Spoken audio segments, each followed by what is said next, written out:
Ganun lang daw po dahil po aming inaanin sibuyas, good size lang po, hindi ganong lumaki. Bali by class po ang nangyari. Sa 25 pesos po ba, magkakaroon na po ba kayo ng kita? Ay, baka po sakaling konti lang, pero pagka po yung utang namin, hindi namin babayaran. Yun nga ho, medyo alanganin po kasi sa 25. Sa mahal po ng gastos dito sa pag-aalaga ng sibuyas, medyo kahit medyo marami yung magiging ani, tapos siya sa magiging Sa benta po, Benta. talagang maliit lang magiging benta rito. Hindi naman po 5,000 lang o 10,000 lang ang magiging po namin dito mga pupunan. 100,000 po talaga. Sa mahal ng mga insecticide ngayon, at saka po mga pataba. Lalo na ngayon, ang pataba raw ngayon, 2,270. yun nga po, medyo mataas po ang Mataas po presyuhan ng gamit sa bukid. Tapos yung ganiring anihan, hindi naman ganun kataas ang nagiging presyo. Kung kayo po itatanungin ko, magkano po yung sapat na presyo para naman magkaroon po kayo ng sapat na kita? Kahit po sana mga 35 man lang, ikita na po nung makakaabot po pati sa utang. Baka po may pagkain pa rin ako na paglang. Yun nga po, Sa ngayon po, baka bayad lang ng utang. ayun, Kung makaulit pong makautang ulit. yun po ang gusto niya mangyari. Mga 35 lang po.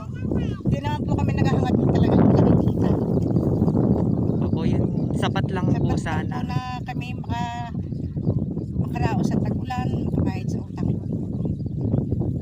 Nang makapagtanim muli. Para naman makaahon kahit konti, kasi pag dumaan yung mga panahon ng tag-ulan, medyo mahirap po ang trabaho kasi hindi mo nakakapagtanim ng gulay, lalo't kung ang area nyo po medyo lubugin. Opo, totoo po ito, nilulubog ito, inaabot ng hanggang hita. Pagka Paano po talagang baha. paano po gagawin yung medyo pong tagilid? Ay, gagawa na lang po ng paraan. Sakaling kung may kalabaw ka man na lulusawin, maglusaw muna ng kalabaw. Ayun, para makaahon po sa Nang makabayad po, at nang makaulit muling makautang. medyo emotional si mother kasi ilang months nga naman nilang pinagsumikapang alagaan tong sibuyas nila, tapos ang baba naman ng presyo. Kung medyo sana kahit sa 30 sana Sana po. meron Kaya sa mo, magkano po difference? 5 piso. Isang kilo. Yung sana 5 piso na yun, pwede na namin ipantawid ng pagkain sa tag-ulan, bayad ng utang.